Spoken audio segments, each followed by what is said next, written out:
sent le chef au grand cœur. Dans les bois, il prépare le bonheur. Il fait danser les flammes en douceur. Un passionné ému par cette lueur. Les motifs! Ah Salut Tony! Mon husky crie en arrière. Ben oui, ben c'est normal, tu le calls. Je le cale, il aime ça. Il aime ça. Regarde, il cherche des amis, mon husky. Comment ça va, Vincent, en forme? Hey, ça va vite, Tony. Honnêtement, là, écoute, avec la microbrasserie, nous autres, on a comme là, on est dans la période de brassage, puis on se prépare déjà pour l'été. Fait que, écoute, tu bois une bière avec. C'est quoi qu'il y a dans ta bière, toi? Du poivre, donc. Toi, tu as du poivre dans ta bière. Mais ce soir, on va parler de sel. Là, il est à l'envers, mais il est sel. Sel qui est un élément important, on le sait dans la cuisine. C'est l'élément, on reconnaît un bon cuisinier, là. Honnêtement, là, oui, tu as les skills puis tout, là, mais souvent, là, un bon vieux chef français bedonnant avec des petites taches là, puis avec de la crème dans les cheveux, il va dire, tu reconnais un chef s'il est capable de saler un plat ou pas. OK? Le salage, c'est un rehausseur de goût, c'est ce qui... À vrai dire, c'est à la base de la cuisine. Puis, tu sais, je fais des arts martiaux, puis souvent, quand tu es pogné, mettons, à un moment donné, tu évolues, puis tu stagnes. Ouais. Puis là, c'est là que le Sifu, il dit « Hey, Vince, reviens à la base. Reviens toujours à la base. » Puis c'est quoi la base dans la cuisine? Ben c'est simple. Moi, je suis fan, OK? Je suis fan de ce livre-là. Sel, gras, acide, chaleur, OK? Hey! Ceux qui aiment la cuisine, il n'y a pas de recette bien là-dedans. C'est de la théorie, c'est de comprendre la cuisine, c'est d'apprendre à savoir c'est quoi les ingrédients clés de la cuisine.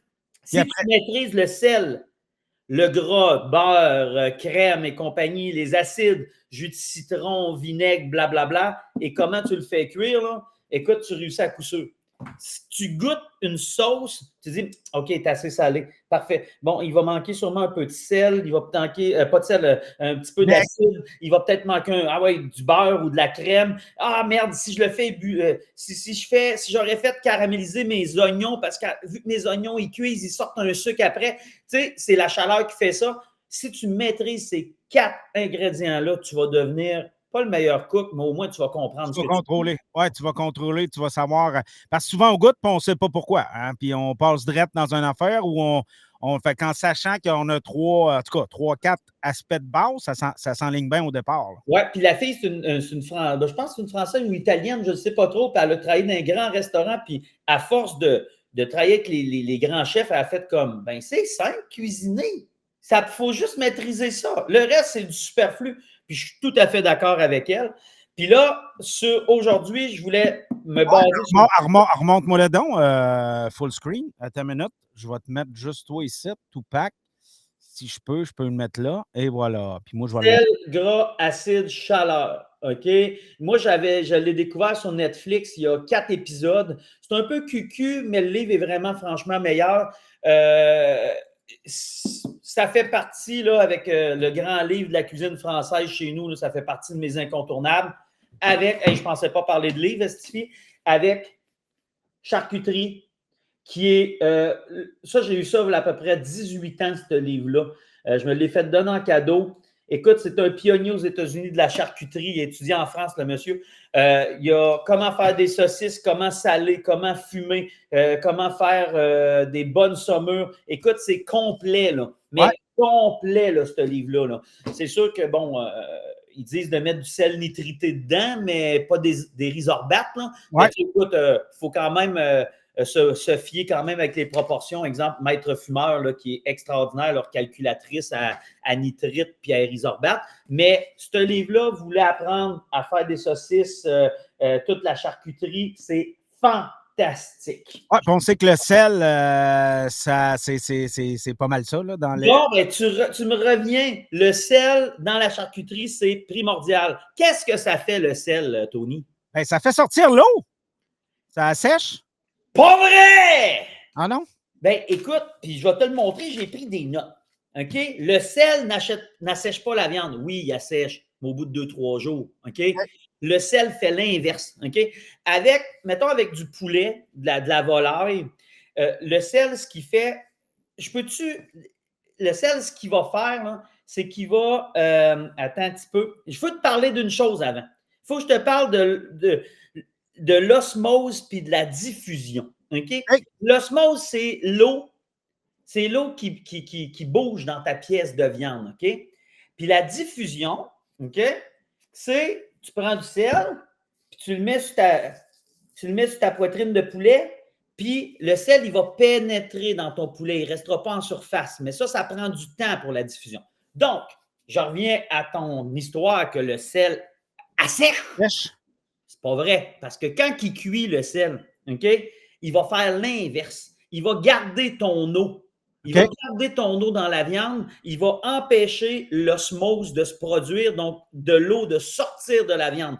Puis je te le dis, fais le test. Prends une poitrine de poulet, OK? Une poitrine de poulet, ordinairement, tu peux saumurer ça à peu près, je te dirais, 2 heures d'avance, OK? Prends une poitrine de poulet que tu as salée ou juste salée, dedans, puis une poitrine de poulet pas salée, fais cuire les deux, OK? À même température, OK? Ton poulet qui a été salé, elle va être beaucoup plus tendre, plus juteuse. OK? Le sel, c'est pour ça que souvent on fait des saumures avec la viande blanche. Ça garde l'eau directement dedans. Fait que ça, là, je te le dis, ça à la maison, là, salé.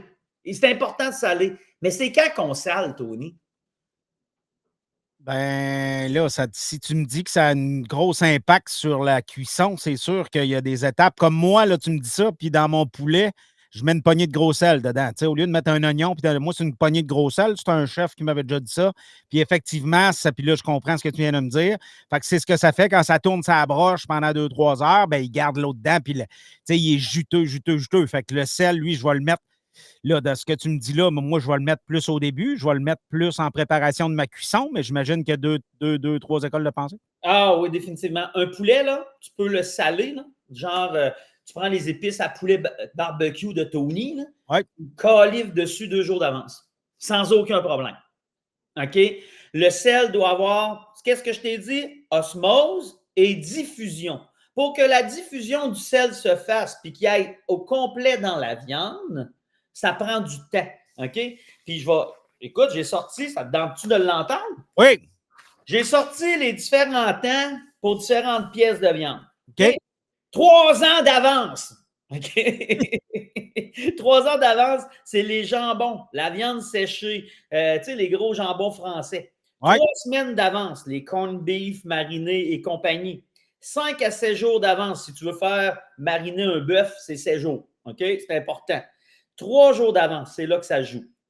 Un porc entier, mettons que tu fais un agneau sur le feu de bois, un porc, tout ce qui est pour michoui, c'est 3 jours d'avance. 2 jours d'avance, dinde de Noël, puis toutes les volailles, OK? Et entre autres, on commence à tomber dans la viande rouge, côte de bœuf, gigot d'agneau. Ça, là, on parle de 2 jours d'avance, OK? Le temps que la dissolution du sel tombe dans la viande. Mais, faites attention, là, je vous parle de 2 jours, je ne vous parle pas de 4 puis 5 jours. À 4-5 jours, c'est l'effet inverse. L'osmose va se produire, puis là, l'eau va sortir de ta viande. D'où pourquoi un saumon, entre autres, tu vois, un saumon, on met de l'eau dessus, on met du sel dessus, puis au bout de quoi? Déjà une demi-journée, l'eau est déjà sortie de ton saumon pour faire un gravlax et compagnie. Ouais. Le saumon, ça, je vais en venir, on sale ça 15 minutes avant de cuire. Tout poisson, c'est 15 minutes seulement. Après ça, 1 jour d'avance. Les gros steaks épais, là, tu peux mettre de la marinade de Montréal dessus, des poitrines de poulet, des canards, des cailles. Ça, c'est à peu près ça. Quelques heures avant, c'est là, souvenez-vous-en. Quelques heures avant de cuisiner, vous salez tout ce que vous auriez dû saler avant. OK? Tu comprends ce que je veux dire? Ce que je veux dire, ce que tu as oublié de saler avant, tu peux le saler quelques heures avant, mais saler quelques heures avant, c'est important. Puis là, avant de le cuire, poisson blanc, fruits de mer, légumes à rôtir, à griller, les œufs brouillés, blablabla, ça, c'est tout petit peu avant de cuire. Pendant la cuisson, ce qui est important, qu'est-ce que je t'ai parlé? Je t'ai parlé de l'osmose et de la dissolution. Les champignons, tout ce qu'il y a beaucoup d'eau dedans. Tu fais sauter ça. il faut que tu attendes que ton eau soit sortie. Parce que si tu le sales avant, les champignons risquent d'être soit trop salés parce que tu vas avoir mis de l'eau en fonction de la grosseur de ton champignon, entre autres. Puis, tu vas goûter ton champignon après, tu vas faire « Oh, c'est de la merde ». Fait que, tu sais, il faut que tu attendes que l'eau soit partie un peu de ton champignon. Puis, par la suite, on peut mettre notre sel. Puis, avant de servir, les salades, puis tomates. Tu sais, les tomates, là, tu sais, on met du sel dessus. Le sel, là, ça coupe l'amertume du produit, puis ça fait même ressortir un petit côté sucré. C'est pour ça que souvent, sur ta tomate, tu mets ça, puis voyons, on dirait que ma tomate est plus sucrée. Le chocolat, entre autres, tu mets du sel dans le chocolat, ça va faire ressortir le goût, ça va faire donner de l'accent, ça va accentuer ton côté plus sucré là-dessus.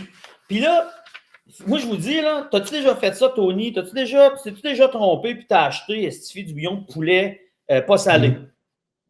Oui, c'est déjà arrivé. C'est de la merde, hein? Ben, pas grand-chose à faire. OK, faites un test à la maison. Faites un test, prenez mettons un bouillon de poulet là, que vous faites maison. Comme on avait dit l'autre fois là, pour ta sauce à poutine. Oui.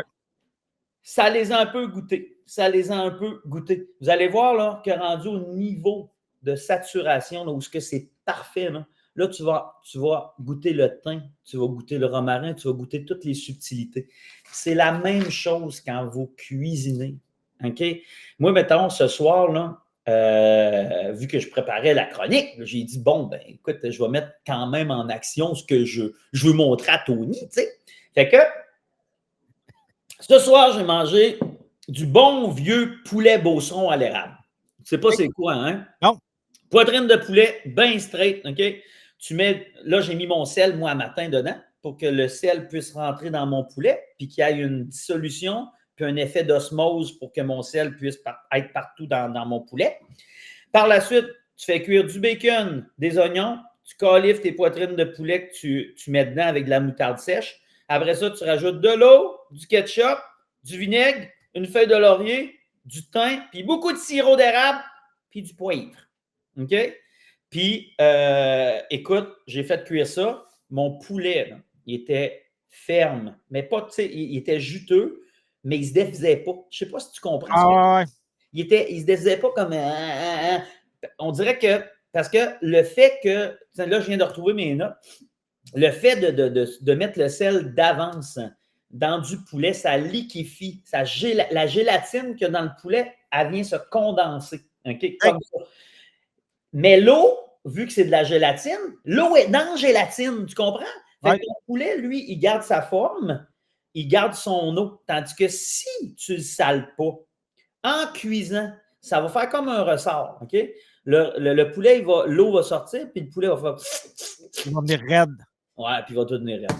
Fait que c'est pour ça que c'est aussi plus intéressant quand c'est bien salé, d'être limite bien cuit, parce que le poulet, on le sait, là, on le fait cuire souvent trop, là, parce qu'on a peur. Là, on a peur de... Ça, c'est comme le vin. On boit un vin blanc trop froid, puis un vin rouge trop chaud.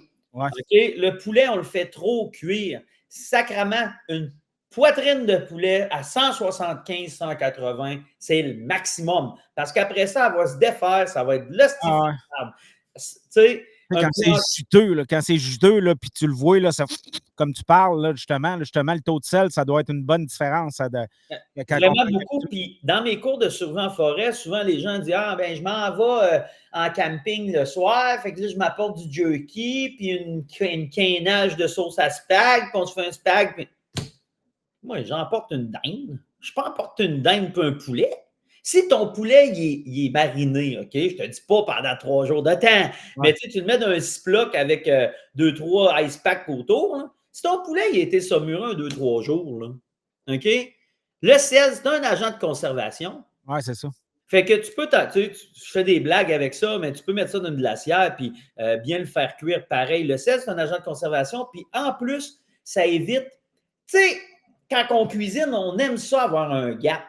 Tu sais, le gap, c'est la période entre je le cuis pas assez puis je le cuis trop. Quand tu ne sales pas assez tes aliments, là, ton gap, là, il rétrécit. OK? Fait qu'en salant ton aliment, vu qu'il garde son eau, ben tu peux, des fois, dans le poulet, tu peux pas faire ça, pas assez le cuire, mais en termes de... Tu peux passer un petit peu droit, puis il va être quand même juteux, puis il ne sera pas encore trop sec. Puis ça, c'est important. Saler que là, je vous l'ai dit, là, mais saler d'avance. Puis s'il y a une chose qu'il faut vous retenir présentement, c'est de saler d'avance. Puis, mets-tu de l'eau, toi, quand tu fais cuire tes haricots? Ben, mets-tu du sel dans ton eau quand tu fais cuire tes légumes? Ben, je mets-tu du sel? Moi, oui, je crois que oui, là, comme des pâtes, là. OK. Ben, la madame, là, elle que j'adore, là, OK? Il faut qu'elle essaye d'avoir un 3,5 % de sel dans ton eau. Ça, là, ça veut dire, Tony, c'est salé comment, ça, 3,5? C'est ça qui est dur à dealer. C'est pas salé bien. L'eau de mer. C'est Ah ouais? pas aussi salé que l'eau de mer. 3,5. Tu sales ton eau à légumes aussi salée que l'eau de mer. Pourquoi? Parce que dans tes légumes, il y a des sels. Là, je perds-tu ton monde, moi, avec tes affaires de mer? Non. C'est intéressant pareil, là? Oui, c'est intéressant. Oui, je te le promets. Bon, je vais prendre une gorgée. Mais je suis encore dans sans alcool, imagine. Donc, dans tes légumes, il y a des sels minéraux. Ouais. En cuisant, s'il n'y a pas, on parle toujours de osmose et dissolution, OK? Mais s'il n'y a pas il y a rien dans ton eau, les sels minéraux, eux autres, ils vont sortir de ton légume, ils vont faire une osmose, puis il va aller dans ton eau. Si tu balances, OK? Si tu balances ton sel avec ton niveau de sels minéraux qui est de 3,5 dans ton eau, ouais. Des belles feuilles vertes, là. Tu sais, des feuilles vertes, là. Ils vont rester. Les fais cuire dans l'eau, ils deviennent brunes, puis... dis pas trop, ils m'ont trop cuit, puis je peux me perdre dans l'assiette. Mais...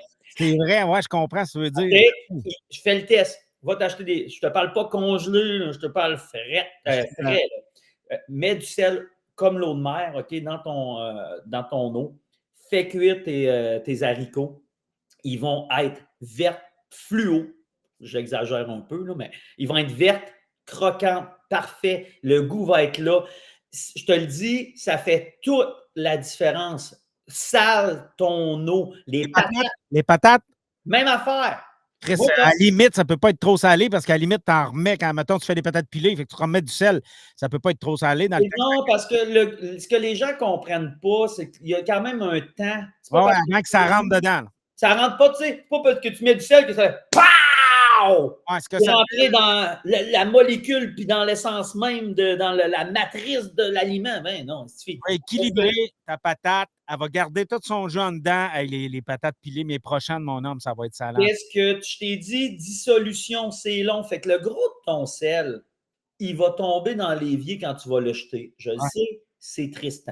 Mais tu viens d'équilibrer comme je t'expliquais tantôt, ton sel minéraux avec tes légumes puis ton eau. Et les patates, mettons, ce soir, moi, je suis un fan de pétates pilées. Oui, effectivement, moi tout. C'est bon, des pétates pilées. Puis là, j'ai un moulinex, là. J'aime mieux le moulinex. Les haches, j'avais mangé des bonnes patates à m'amener à Montréal, puis après ça, j'ai découvert de faire chauffer mon beurre puis mon lait. Puis là, j'ai quelques petites techniques, là, al dente un peu les patates, j'écoute plus petites. Puis là, quand ça broute sur mon eau, tu sais, mais tu vois, le sel, là. Mais la vraie technique, en tout cas, moi, j'écoute parce que c'est question de lâcheté, mais moi, là, j'ai mis ce soir là, du bon vieux bouillon de poulet Berthelet. Là, pour moi, c'est le meilleur. Là. Mais ceux achetés au Costco, là, attends un peu. Je vais te le montrer, Cody.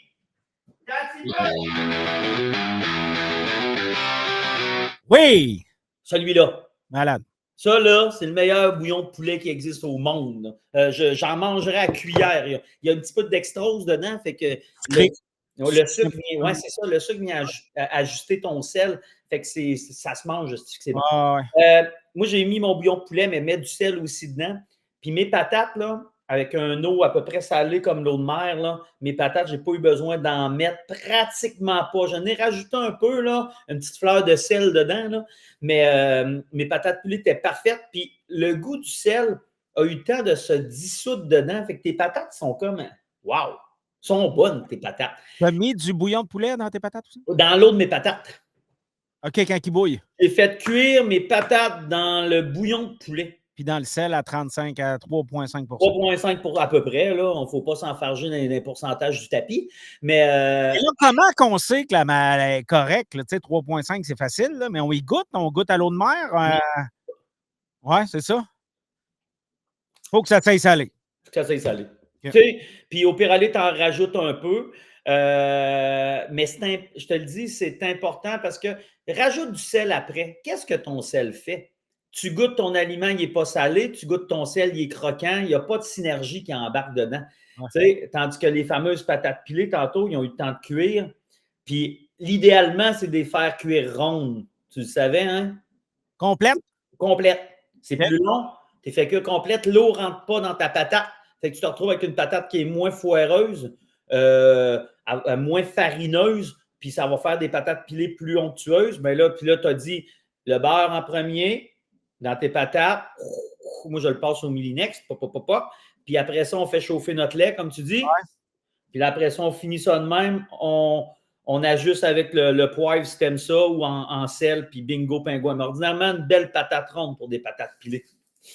Mais tu sais, ça, j'ai remarqué ça aussi, le côté farineux, puis quand t'es fait trop cuire, là. Mais quand je les coupe plus petites, parce que c'est plus long, comme tu dis, puis je vais l'essayer peut-être en plus gros morceaux. Mais moi, le beat que j'ai pogné, c'est plus petite, mais tu sais, quand je le vois qu'ils sont translucides, là, puis que ça. Tu sais, l'eau, là, si j'ai manqué un peu, là, puis je vois que ça a brouté blanc, là, je me dis, ah non, là, j'ai passé frit. Là. Elle est en train de se défaire. Là, tu vois comme toute la fécule. Puis, là, c'est trop. Même si tu le passes au tamis là, pour enlever le maximum d'eau, tu es en ils vont être durettes un peu. Là. Quand je fais des petits cubes, des petits morceaux, mais je vais l'essayer plus gros parce qu'effectivement, en ayant le temps. Et si tu les coupes, mettons, toi, en gros morceaux, peu importe, le secret, là, rince tes patates. Tes pétates. Rince tes pétates. Rince tes pétates. Après, donc, avant, moi, je coupe mes morceaux, dedans. Là, je remplis ma chaudronne d'eau, je le vide. Je remplis ma chaudronne d'eau jusqu'à temps que ton eau soit plus brouillée. OK. Tu viens d'enlever toute l'amidon, une grosse partie de l'amidon qui se trouve dessus. Puis ça apporte un peu de fouettage, ça apporte ce qui est moins le fun un peu dans ta texture de patate. Fait qu'en changeant ton eau avant de le faire cuire, ben tu viens de donner des chances à tes pétates pilés pour qu'ils soient bonnes. Tu viens d'enlever un peu qui vont sortir dans la cuisson. Exactement. Moi, je voulais te parler aussi des différents types de sel. Oui! Oui! La majeure partie des gens utilisent ça. Exact. C'est ce que je dis. Le Windsor sel de table. OK? Est-ce que vous avez déjà regardé les ingrédients du Windsor sel de table? Très rare. On parle d'un sel, comment il y a un terme, là, un sel iodé? Iodé. Dans les années 50-60, il manquait d'iode un peu partout. Puis je ne sais pas s'il y avait peur à cause des guerres nucléaires, parce que l'iode, quand tu es dans un coin radioactif, tu prends de l'iode, puis l'iode absorbe la radiation.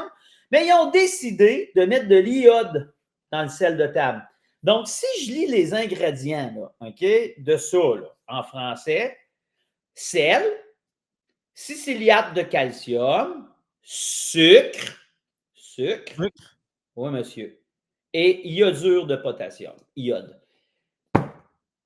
Il y a du sucre puis de l'iode dans du sel de table. Si je veux mettre du sucre dans mes affaires, tu vas en mettre du sucre.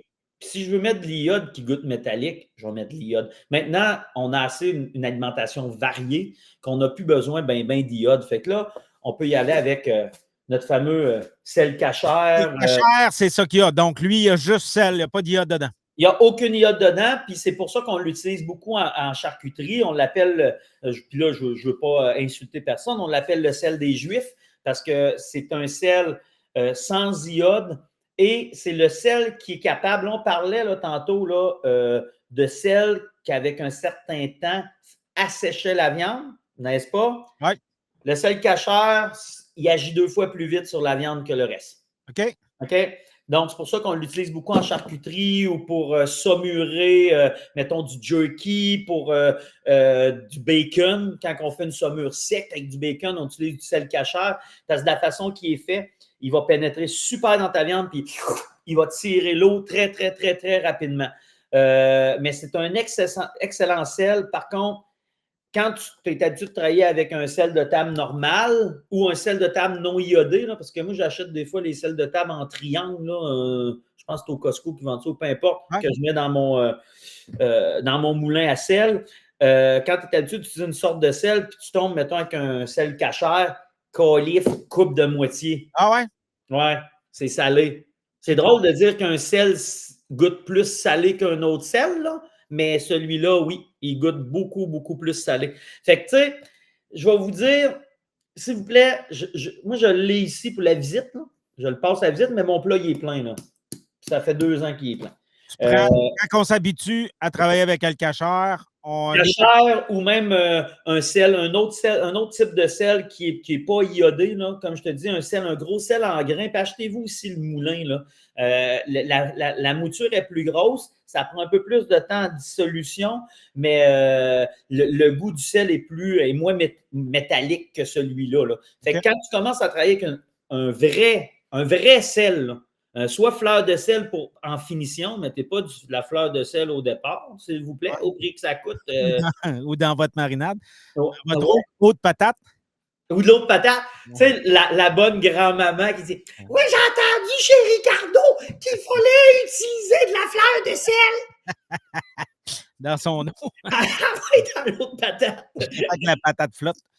Fait que, n'utilisez pas ça. Tu sais, fleur de sel, tu fais cuire, exemple, je te parle encore des fameuses fèves vertes ou des légumes racines au four. Tu sais.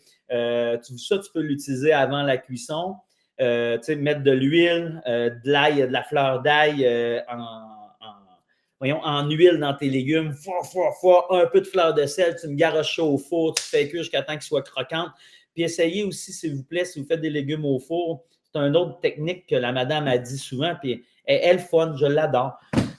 S'il vous plaît, mettez pas une plaque de légumes avec tous vos légumes dedans. Mettez les carottes, mettez les céleri rave, mettez les navets, parce qu'ils ont des différents temps de cuisson différents. Fait que quand il est prêt, tu fais juste les enlever, puis à la fin, tu le ramènes dans ta plaque, tu brasses tout ça, tu goûtes, tu assaisonnes, tu le remets à qui-pomme, il se réchauffe un peu, puis là, tu peux le servir. C'est sûr que des carottes, c'est un peu plus long, fait que... Et voilà. Puis, tu sais, des fois, c'est le fun quand tu fais cuire de quoi qui est encore croquant. Puis, fait que ça, je vous le dis, le sel, c'est important. Par la suite, j'aimerais ça te dire. Quand il y a du poivre. Oui, poivre aussi, c'est bon quand c'est grindé, hein? Oui, ça, là, eh bien, écoute, ça, on va en reparler d'un autre. Oui, c'est ça. Ça aussi, il y a de quoi dire. Parce que, tu sais, moi, chez nous, j'ai une vingtaine de sortes de poivres différents, là. Tu sais, je m'amuse avec les poivres, là. Puis, je m'amuse à faire des fois, mettons, un poulet. Puis là, j'utilise du poivre de Shimoga, peu importe, là, de différentes provenances. Puis là, je goûte le poivre. Des fois, il est plus terreux. Des fois, la finition est plus herbacée. Ça dépend. Bon, on en reparlera une autre fois. Mais où est-ce qu'il y a du poivre, il y a absolument du sel. OK? Comprenez l'ordre, OK? Yes. Où est-ce qu'il y a du poivre, il y a nécessairement du sel. Où est-ce qu'il y a du sel? Pas nécessairement du poivre. Yes! Merci, Tony. Tu me suis, Tony. OK, ça veut dire que le poivre tout seul, c'est plus rare. Bien, c'est que, mettons, quand tu regardes des cultures comme l'Inde, mettons, je ne sais pas moi, le Japon avec, on parle du poivre de Sichuan, mais tu sais, c'est une autre sorte de poivre, mais souvent dans certaines cultures, il va y avoir le sel. Oui, le sel, c'est un rehausseur de goût, le sel, on l'a dit. Ouais. C'est une méthode de conservation, mais avant tout, c'est un rehausseur de goût. C'est pour ça que faites le test, comme je vous l'ai dit tantôt, avec la fameuse bouillon de poulet, c'est mieux que le SMG, le glutamate minuyubique. Ah ouais. Le glutamate chose, ça fait la même chose que le sel, mais x2, x3, mais c'est cancérigène. Donc, dans plusieurs cultures, le poivre est un épice comme le thym et le romarin. Nous autres, au Québec, ben, quand tu regardes qu'on n'avait pas accès à des épices, là, on a le poivre des dunes, entre autres, que tu parlais tantôt, mais il ne goûte pas vraiment le poivre, ça goûte plus le sapinage. Ouais. Nous autres, on a toujours dit sel, poivre. Ça y est. Mais le sel, c'est un rehausseur de goût, puis le poivre, c'est un épice. Fait que je vous encourage des fois à mettre du sel, mais peut-être oublier le poivre. Parce que le poivre peut camoufler certaines affaires, certaines arômes. Je vous dis juste ça comme ça, mais je suis un fan de cuisine québécoise. Fait que du poivre, là, c'est pas du mal. poivre, là, j'aime ça, le poivre. J'adore le poivre. Ouais, c'est vrai. Mais qu'on se fasse de quoi, on testera une couple de recettes de poivre, puis je te le dis, ça vaut la peine. Puis je voulais te parler aussi de la saumure. Tu sais, t'avais-tu vu ma publication Facebook que j'avais fait une grosse dinde saumurée? Oui! Oui, bon. Là, je vais vous donner les proportions pour les nuls. OK? C'est bien, bien simple. Tu parles de l'eau proportionnée avec le sel. Le sel, oui. Parce que là, dans une saumure, tu me suis encore, là, hein?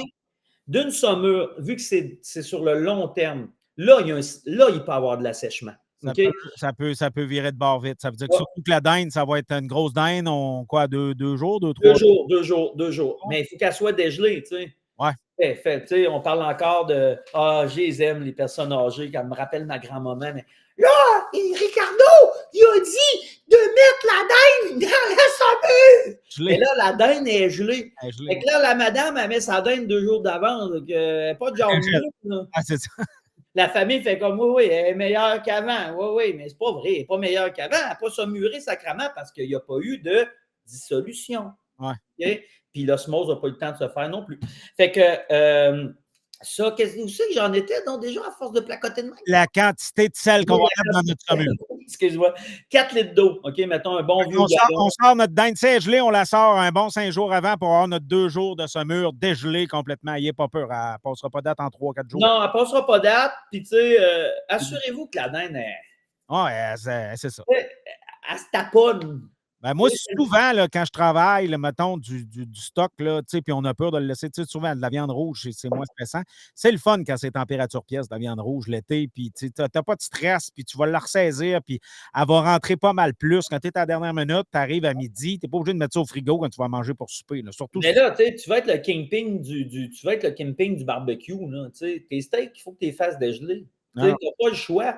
Parce qu'après ça, tu n'as aucun contrôle sur ta cuisson. Ton intérieur est gelé, ton extérieur est overcuit. C'est semelle de botte à l'extérieur. Ton jus n'a pas le temps de. En fait, compte, la fameuse osmose qu'on parle depuis tantôt, il n'a pas le temps de se disperser partout. Fait que, tu sais, moi, c'est 3 heures minimum sur le comptoir. Oui, mais même sans geler, juste frette, là, quand c'est température pièce puis c'est mollasse, comme tu dis, là, complètement différent quand tu vas faire ta cuisson. Puis la dinde, c'est la même chose, tu sais. La dinde, c'est la même chose parce que tu surcuis ton dessus, puis l'intérieur est gelé. Qu'est-ce que tu penses qui arrive? Mettons, logiquement, là, avec les peu de connaissances que nous avons en cuisine, qu'est-ce qui arrive? Le haut, il cuit. Puis là, il finit par atteindre son milieu. Mais toute cette partie-là, là. Overcook.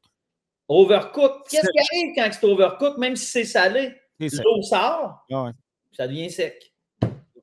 On se rairait dans le sapin des boules, puis la dinde a fait. Fait quantité de sel pour. Excuse-moi, 4 litres d'eau, une tasse de sel. 4 litres d'eau, une tasse de sel. Donc, 4 litres d'eau, tasse de sel. Ouais, tu prends 4 litres d'eau, tu prends un sel cachère. Cachère. Je vous le dis, là, cachère. Prends pas l'autre. Ça. De là, l'importance d'avoir ça dans. Pas ça. Ça. Cachère, c'est important. Je vous le dis, ça vaut vraiment, vraiment, vraiment la peine. Par la suite, vu que ta dinde est là longtemps, ta pièce de viande est là longtemps, ça peut être du porc, ça peut être de l'agneau, peu importe, tu mets du sucre. Le sucre va empêcher ton sel d'assécher ta viande. OK? Une demi-tasse de sucre. Demi-tasse de sucre pour la tasse. Une demi-tasse de sucre. Donc, 4 litres d'eau, une tasse de sel, une demi-tasse de sucre. Bien important, le sucre. Ça ne goûtera pas. Tu sais, ta dinde n'a pas le temps de se confire là, avec une demi-tasse de sucre. Puis là, par la suite, tu t'amuses. Tu mets les épices que tu veux. Tu sais, moi, j'ai pris toutes tes épices, hein, je pense, Tony. Ouais, tes épices barbecue, face de bœuf. Bon, dans ma dinde, c'est ce que j'ai mis. J'ai mis du sel. Dans ma tasse de sel, mais j'ai mis 3 quarts de tasse de sel, 1 quart de tasse de tes épices. Là. Ouais. J'ai mis ça dans l'eau. Fait que toutes tes épices ont eu le temps de rentrer dedans. Si tu aimes le bourbon, tu mets feuilles de laurier. le feuille de laurier, ail. Tu sais, là, tu t'amuses avec ta recette. Fait que si tu as une marinade sèche à mettre, oubliez le sel si c'est saumuré. Là. Si tu as des épices à mettre en croûte, entre autres, ben, je vous encourage à remettre les épices que vous allez mettre sur le dessus de votre dinde dans votre saumure. OK, pour y en donner ça jusqu'à l'intérieur. Oui, parce que c'est bien ton sel que tu garoches dans ton poulet parce que, veux pas, le sel avec les jus de cuisson finit par faire de la dissolution dedans. Mais ça ne vient pas apporter l'avantage de ce que je te disais, de la gélatinisation de tes molécules dedans pour que ton eau reste dans ton poulet. T'sais. Fait que c'est super côté goût, c'est un bon rehausseur de goût, mais côté texture, ben, je t'encourage vraiment, mais vraiment plus à faire saumurer. Mais saumurer, comme je te dis, ça peut être juste salé d'avance. Là. Comme je te dis, mes poitrines de poulet, moi, matin, je les ai sorties, je les ai coupées en deux, ils étaient fraîches, j'ai mis du sel. Non. J'ai mis du sel dessus, pas trop. Puis à soir, je les ai utilisés pour les cuire, puis j'ai vraiment vu une Christie de différence. Ton steak, tu peux mettre tes épices à steak de Montréal, pas besoin de les saler avec une salière, juste les épices à steak. Puis tu sais, souvent, dans les épiceries, on se dit, voyons, ils sont bons, hein, leur poulet, ils mettent la marinade sur le dessus, là, puis... Puis là, ils vendent ça chez IGA, puis là, tu achètes ça, puis tu dis, ben là, moi, je vais acheter le plat de marinade. Puis le steak en chaudière. Il est donc bien bon, le steak en chaudière. Es-tu bon, steak de Saint-Tite en relière? Hein, un steak piqué, là. De ronde. Il est salé, ça n'a pas de bon sens, mais il est bon. Il est bon parce que c'est ça. Et voilà. Puis il se défait, tu sais. Ben pourquoi il est meilleur à l'épicerie? Parce que le temps de comptoir, il y a eu une dissolution de ton sel dans ton poulet. Puis ça, c'est important. Puis il est comme gagé avec la date d'expiration, fait qu'il se vend dans le temps qu'il faut. Puis, fait que tu dis, voyons, j'ai acheté les épices puis le poulet, puis c'est pas pareil. Bien, donnez-y du temps. Donnez du temps au sel. Puis le jambon, c'est-tu le même genre que la dinde? Mettons un gros jambon. Non, parce que le jambon, ce qui arrive, t'as-tu déjà fait du jambon maison? Je n'ai jamais fait mariner de base, parce que c'est plus je suis pauvre. Moi, je suis pas vrai, je suis pas pauvre, là, mais je fais semblant d'être pauvre. Fait que quand les épaules de porc sont en spécial à 8 piastres, la grosse épaule au maxi, mettons, j'en achète une trolley, je sors mes chaudières de 5 gallons. Puis là, je me fais une marinade avec une saumure. Fait que là, je fais une saumure. Même pourcentage? 6 Fait que tu as plus qu'une tasse que Oui, ben non, c'est plus qu'une tasse. Je vous encourage à aller pour ça sur Maître Fumeur. Là. Ils ont une calculatrice Maître Fumeur. C'est vraiment une sommité. Ces livres sont super bien vendus. Des belles recettes. Il y a des belles techniques dedans. Je vous encourage pour des techniques. Là. Regarde, il l'a même dedans là-dedans. C'est tu mets des épices à marinade dedans. Et tu mets si je ne me trompe pas, du poivre, un peu de moutarde, du sirop d'érable qui remplace ton sucre. Tu sais, au lieu d'une tasse de sucre, tu mets ta tasse de sirop d'érable. Mais il y a de la nitrite et de l'érysorbate dedans. C'est ce qui donne ta... rose. Comment? Va rester à la couleur rosée un peu de jambon. La fameuse couleur rosée du smoked meat, entre autres, et du jambon. Ben c'est dû à ça. Moi, au départ, quand je faisais mon jambon, il n'était jamais assez salé. Jamais. Fait que là, un moment donné, là, je le faisais à 4% ma saumure, puis c'était vraiment, mais calissement pas assez. Fait que, excusez, j'ai sacré, il ne fallait pas que je fasse ça. Pas grave, c'est rendu à mode. C'est rendu à mode. Okay. En saison 6, l'année prochaine, ça va être full légal. Cette année, on a le droit à 50%. OK, parfait. Ouf, j'ai une passe droit. Fait que c'est à peu près, là, je te dis, là, 6% avec différents épices. Mais je pourrais te donner la recette éventuellement. Là, elle doit être quelque part dans ce livre-là. Là, mais André Kufur, tu m'attends une seconde, ce sera pas long. 113. Mais non, je ne l'ai pas trouvé. En tout cas, je vais leur trouver un autre C4. Mais c'est pas mal ça, c'est épices à marinade, puis moutarde, puis sirop d'érable. Puis on est super heureux. Puis moi, je fais pratiquement juste mon jambon maison à cette heure. Ben, écoute, on est rendu handicapé. On ne sait plus rien faire. Ben, on n'a jamais eu autant d'informations autour de nous autres, on n'a jamais été autant handicapé de juste essayer. On a tout mis dans la bouche. Tu sais, le jambon, là. C'est ça. Dans le temps, il savait comment faire le jambon. Là. Exact. Ou tu avais la voisine qui le savait, puis il faisait du trade. Toi, tu étais bon de, je sais pas trop, dans le canage de soupe aux légumes. Puis l'autre était bon dans le jambon. Puis bon, on va juste changer. Tu fais une batch, je fais une batch. La cuisine raisonnée, j'ai racheté l'édition. La cuisine raisonnée, c'est le premier livre de cuisine au Québec. Là. OK. Puis, attends, regarde ça. La cuisine raisonnée. OK? OK. Toutes les recettes. Tu sais, là, il y en a du sel puis du poivre, mais bon Dieu, tu as plein de trucs de nos grands puis arrière-grands-parents là-dedans, vu que ça a commencé en 1900. Comment faire cuire les affaires, les fameuses bines, là, des bines dans des familles étaient trop dures par rapport à d'autres. Puis là, ils disaient de mettre, je ne sais pas trop quoi, du sulfate de calcium. Ouais. Tu comprends? C'est là-dedans que j'ai fait comme oh! Fait que tu sais, ils l'avaient, nos grands-parents, puis tu regardes avec ton livre là, tu regardes avec ça, ils faisaient avec les moyens du bord, puis ils prenaient le temps de se poser des questions. Hey, merci Vincent, bonne fin de soirée, puis on se parle la prochaine. Salut! Salut!